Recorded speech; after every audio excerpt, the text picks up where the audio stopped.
The Tom Woods Show, episode 1992. Prepare to set fire to the index card of allowable opinion. Your daily dose of liberty education starts here. The Tom Woods Show.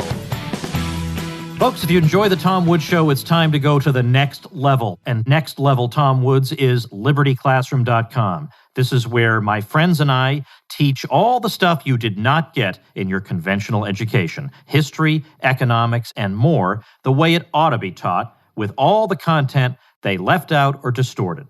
Check it out at libertyclassroom.com. Hey everybody, Tom Woods here. I am joined today by Josh Yoder of U.S. Freedom Flyers, which you should check out at usfreedomflyers.org. And they are an organization, he's going to tell us more about them in just a minute, that has been created to fight back against mandates coming out of the federal government. And we're more than familiar with all that. And I want to talk to him about what's going on with the airlines today and what the prospects are for fighting back and what's coming down the road and a whole lot else. So, Josh, welcome to the show. Hey, thanks, Tom. Happy to be here. I am really interested and excited about U.S. Freedom Flyers. First of all, give us a little background about yourself before we get into the organization, who you are and how you are in a kind of a position of authority here. Sure, absolutely.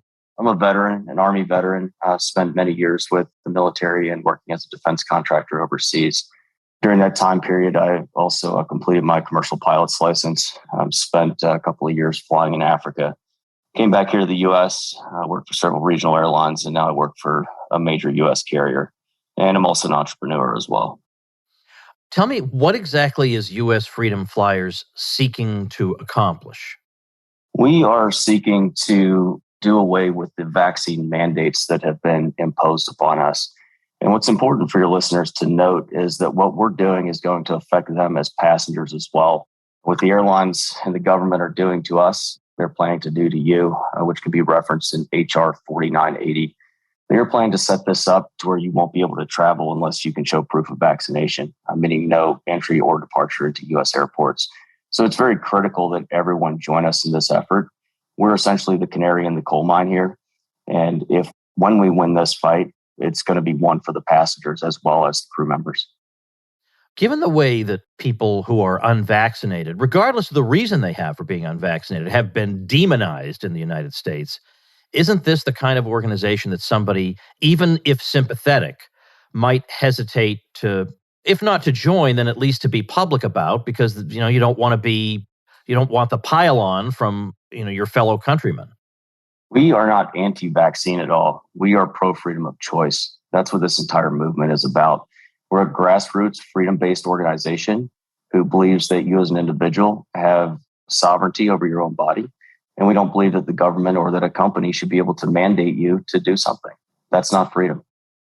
So I want to actually jump ahead to something that's in current-ish events, just because of your position. Obviously, being in the industry, you talk to people, but also now with this organization, no doubt you talk to even more people in the industry. And we saw something go wrong on Southwest Airlines, and we got all different stories as to what was happening. First, you heard on social media that it was air traffic controllers walking out. Then we heard, no, it's Southwest pilots and staff who are either they're bunching together all their vacation time or they're walking out or something like that. And then we get the official story, which every time there's an official story, your eyebrow should be raised. Oh, no, it's nothing like this. It's some challenges that we face or whatever. The official story came out that contradicted that. And so I think there are some people who wonder, okay, are the official stories just a bunch of lies? Were we right the first time? As far as you know, what really happened? Well, what I can tell you is that I don't believe the official story either.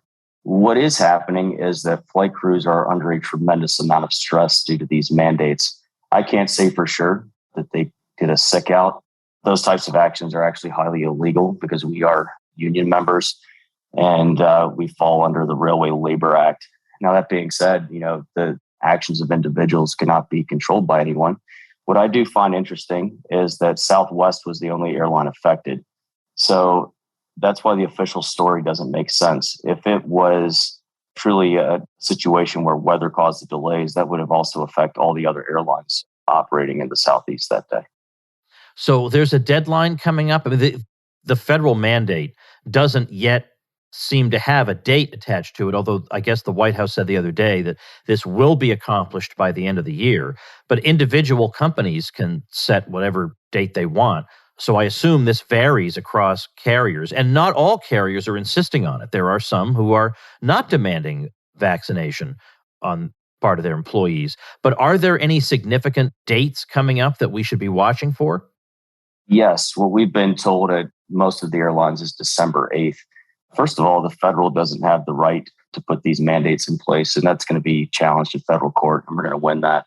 The companies that are primarily affected are the federal contractors, the CRAF program being one of those programs. That's why the federal government believes that they have control, or that is why they have control over these airlines is due to the federal contractor status that they have. You see some airlines that are not involved with those programs who have not mandated, and I believe that's the reason why. I think it's obvious enough when you mention the month of December, the significance of that month. It's a significant month for retail and it's a significant month for travel. And if you were suddenly to say X percent of the airline pilots are now no longer at your service, this would throw things into tremendous turmoil. And it wouldn't just be one airline, it would be all over the place. As somebody who has flown under normal, semi-normal conditions without artificial constraints, I'm sure you find December to be pretty busy as it is. So paint us a picture of what it looks like if the mandates go as planned.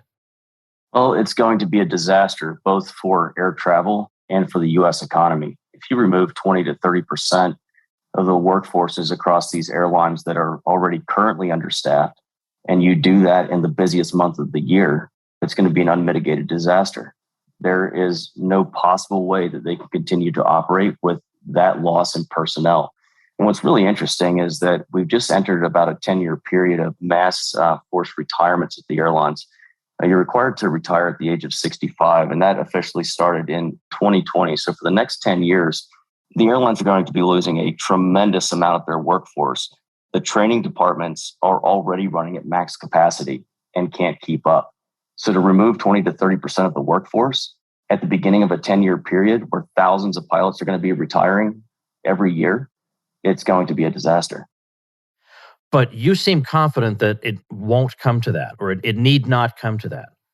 Is that because there'll be a win in court, or is that also maybe because there'll be enough pressure put on, on the public, on the industry, that people will be screaming for relief? Oh, absolutely. We can absolutely win this.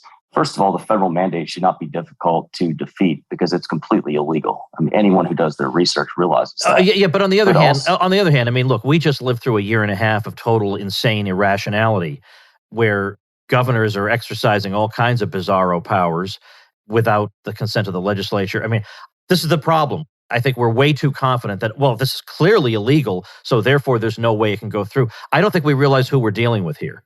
That's true. Yeah, I mean, I think it's possible that there are some decent judges still around, yes. And unfortunately, we're reduced to hoping that they do the right thing. That is the one thing that may stop it.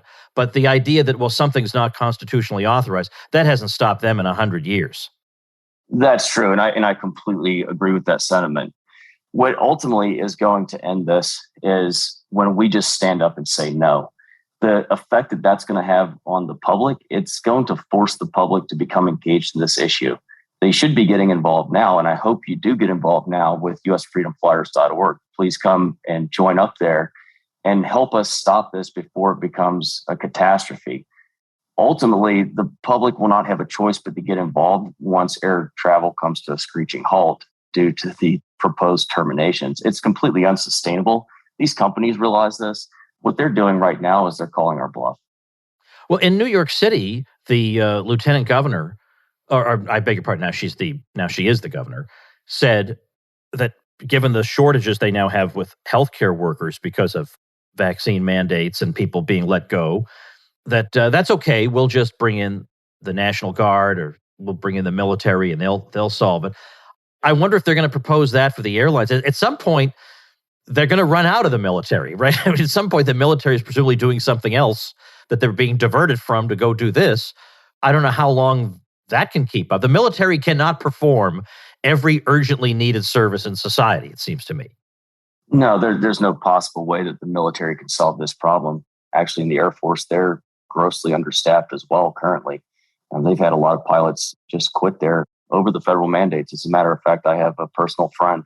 He's both an airline pilot and an Air Force Reserve pilot. And he resigned his commission with 2 years left to go to retirement. And he forfeited all those benefits because he believes in this. And he's not going to be coerced into doing something that he doesn't believe in. There's no possible way that they solve this issue. These companies and the federal government need to come to the negotiating table with us, because if they don't, we have all the control. All we have to do is say no. That's the most powerful thing that anyone can do. If we just unite, stand together and say no, their game is over. So by saying no, obviously that means something different for pilots than it does for passengers.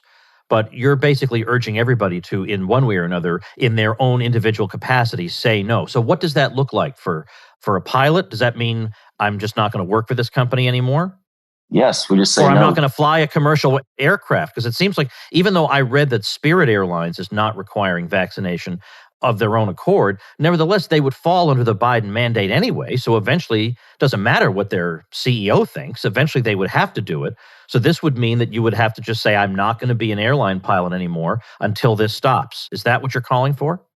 Yeah, basically, that's correct. So what I will never call for is anything along the lines of a sick out or a work action, because that's highly illegal under the Railway Labor Act, and we could be prosecuted for that. I'm just asking people to stand together and stand up for their beliefs. These airlines cannot operate without us. It's impossible. They need us. And if we refuse to take the vaccine, they will have no choice but to cave. There will be so much pressure that will be put on the federal government and these companies from the flying public. They will have no choice but to concede. Yeah, but I wonder if the pressure, given the propaganda, will be instead on you guys. Get vaccinated so we can fly again. Possibly, but that's where unity is important. If we all stand together, they can call for whatever they wish. But if we're not there to move aircraft, they will quickly come to the realization that they need us and that we are a voice that they should listen to. We will require them to listen to us. And I think we can do it just through peaceful noncompliance.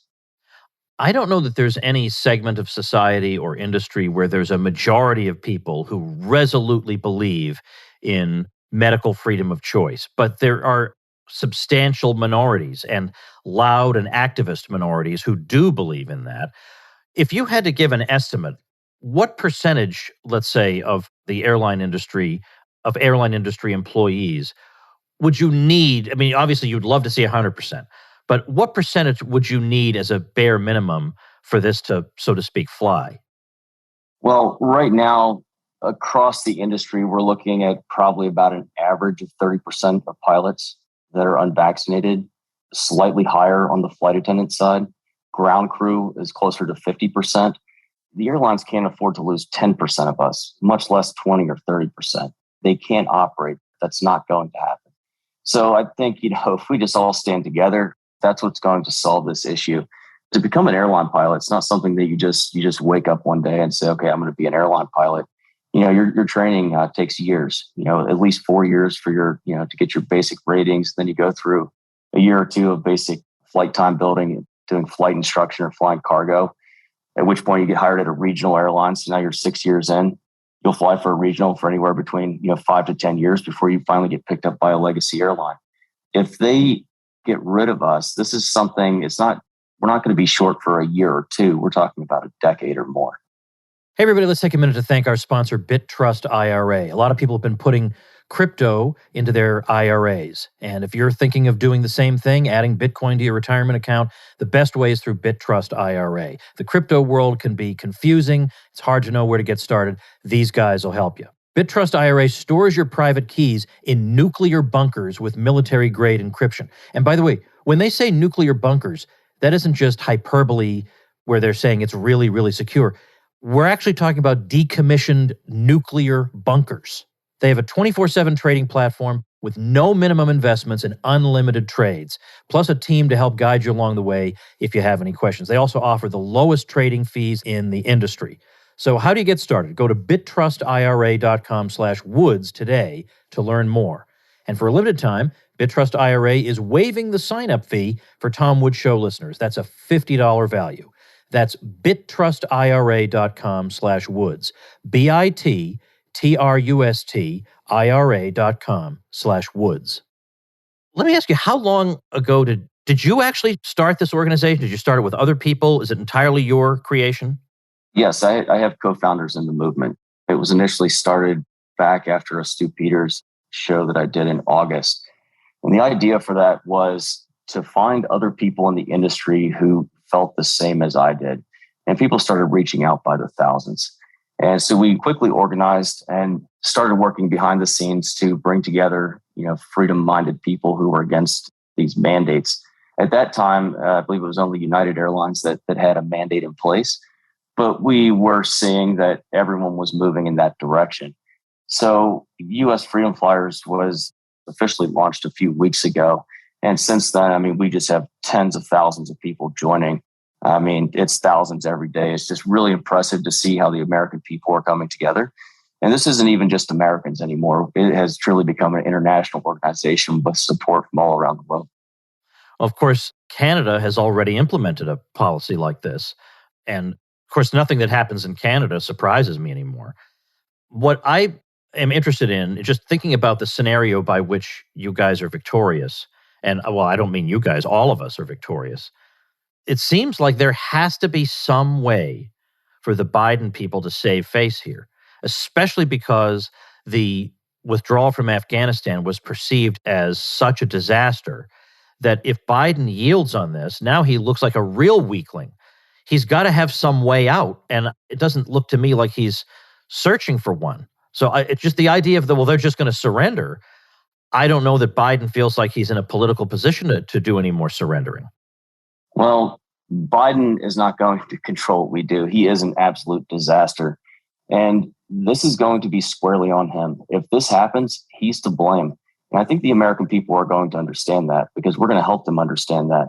We're working on educating people and helping people understand, why and how this is happening, how they can get involved.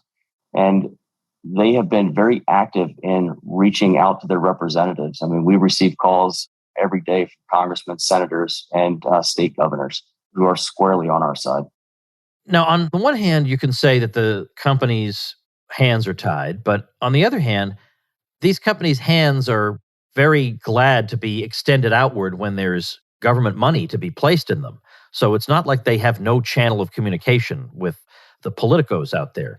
And it seems like another, let's say, outlet for our frustration could indeed be the leadership of the companies for not pushing back, for not representing their people who have served them with distinction for, in some cases, I'm sure, many years, suddenly to dump them unceremoniously on clearly unscientific grounds. We now know that the vaccines don't even prevent transmission, and there are, I'm sure, a great many pilots who already have natural immunity anyway, so even on their own terms, the thing makes no sense. But do you think we have a right to be upset at the weakness of the corporate leadership of the airlines, or do you feel like, well, what can they do? No, absolutely we have a right to be upset. If I can stand up as an individual and publicly say no, so can they. It requires courage. We need courage and leadership, and we need them to step up and stand out and speak for their people and to represent all of us. A major frustration within our companies has been the lack of representation by our unions. Our unions have completely abandoned us. They are autonomous political organizations who care about nothing other than themselves. They are not there to represent us. That's what they're supposed to do. They're required to do that by law, but the unions are not representing us. They are just hanging us out to dry.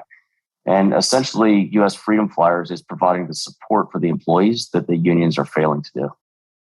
I'm looking at the website right now. It's usfreedomflyers.org and how you can help. And I want to reiterate here, I will be joining this organization myself shortly after the conclusion of this conversation.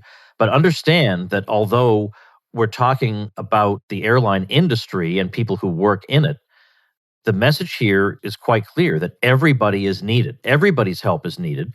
Passengers also. And I'm a very, very frequent passenger. I fly all the time, and it's one of my favorite things in the world to travel.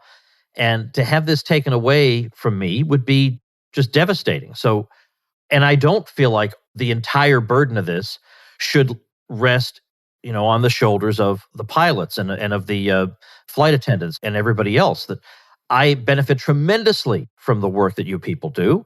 And I don't want to leave you guys hanging out to dry. I want to feel like I'm doing my part. And I hope everybody listening to this will have that same feeling. So, of course, part of that is going to be, financial contributions would be welcome. And there's no reason to be ashamed of that. You can't run an organization like this without financial contributions. And I'll make one, and people listening to this should make one. We should win this fight, and we should help them win this fight. So I suppose another thing we can do is spread the word about your organization and news items and stuff of that sort. Yes, thank you very much. Passengers are absolutely critical to this movement. Like I've been saying for a while, this will ultimately be won in the court of public opinion long before it ever ends up in a court of law. And by your listeners donating to us, if we win this fight, you also win. Because if we can defeat this at our level, bills like HR 4980 will not be possible. I believe that we can solve this issue. And yes, we need everyone to be involved, take action, speak out, spread the word, and help give people a voice. And my goal is to help people find the strength to stand up and say no. If we're doing it, you can do it as well. So please join us. One final thing, it says here, you're talking about your legal challenge against the mandates, and you say, note, if you are a transportation industry employee and want to join our suit, you must become an official member. Becoming an official member is the only way you can be named under this suit. So does that mean, and I'm sorry for my ignorance here, but that when the suit takes place, there'll be a big, long list of names of people who are in one way or another attached to it, and you want that to be as long as possible? Partially, yes. I mean, there will be, individual plaintiffs listed on the case, and that will probably not be everyone that's obviously a member, but all members of USFF will be represented. Okay. And we will all experience the positive outcome from that, yes. Right. Okay. So the website, usfreedomflyers.org, I'm going to have a link to it on the show notes page, tomwoods.com/1992. And again, folks, I don't generally urge you to do things that I myself don't do. I actually shave with the razors I tell you guys to shave with. I actually do the things I urge you to do. So I'm going to be doing this. I'm joining. And if you don't have the financial means to join, you can do other things. Just letting people know about the existence of this organization, maybe they can help. Doing what you can to spread the word is also very, very important. And of course, being able to travel, can you imagine even 2 years ago thinking that this was even on the table, that such a thing could be raised? And now here we are in the middle of it. We can't be blasé about this. We have to step up at a moment like this and make ourselves heard. And these folks who are doing this courageously deserve our support. So once again, the website, usfreedomflyers.org. Josh, thanks so much for your time, and best of luck to you and everybody working with you. Thank you, Tom. I truly appreciate the support. Thank you so much. All right, folks, before we depart, something very valuable for you. I have a listener who's been a member of the Mises Institute since the late 1980s, who is a hardcore Rothbardian, and who's also been a stock analyst at a major global money management firm for 25 years and an investment banker. And he's got a brand new site, bullandbearprofits.com. And what he's aiming to do is to help individual investors generate strong annual returns in both bull and bear markets. The site is absolutely filled with information, special reports, video webinars, interactive member Q&As, stock recommendations, of course. So you can get all this stuff at bullandbearprofits.com. I'll link to it at tomwoods.com/1992. And remember, if you would like publicity for a site that you are dreaming of creating, make sure before you start that site, you check out tomwoods.com/publicity. You'll get a nice little bump from me and also some free goodies that will help get you up and running faster than you thought possible. So bullandbearprofits.com is the site I'm recommending to you today. And the details for how you can get promotion and bonuses from me can be found at tomwoods.com/publicity. Now, this is the last episode I'm recording before the 2000th episode of The Tom Woods Show. This may actually be released on Monday after we've done it. But yes, it's true that we are a little bit behind, but I didn't want the 2000th episode to be recorded the day the 2000th episode was slated to come out, because then we would have no time to edit it and make the video look presentable and, fix it all up and whatever, get the audio just right for all the different clips we're using. We need some time on that. So it's not actually by accident that it turned out this way. This gives us a little time to work on it, get it ready for you so that you can listen to it, or much, much better, you're going to want to view the 2000th episode, because you can listen to it, but I'm going to have to omit things like Doc Dixon, because if you can't see, you can't appreciate a magician. So I will keep you posted on that, but just watch out when you see it pop up in your podcast app. Just know that you can go find it on your favorite video platform. I'll have it up on YouTube, and I'll also have it up on my Odyssey channel. So you're going to enjoy it. I'm crossing my fingers that it all will go well, and thanks for listening. See you soon.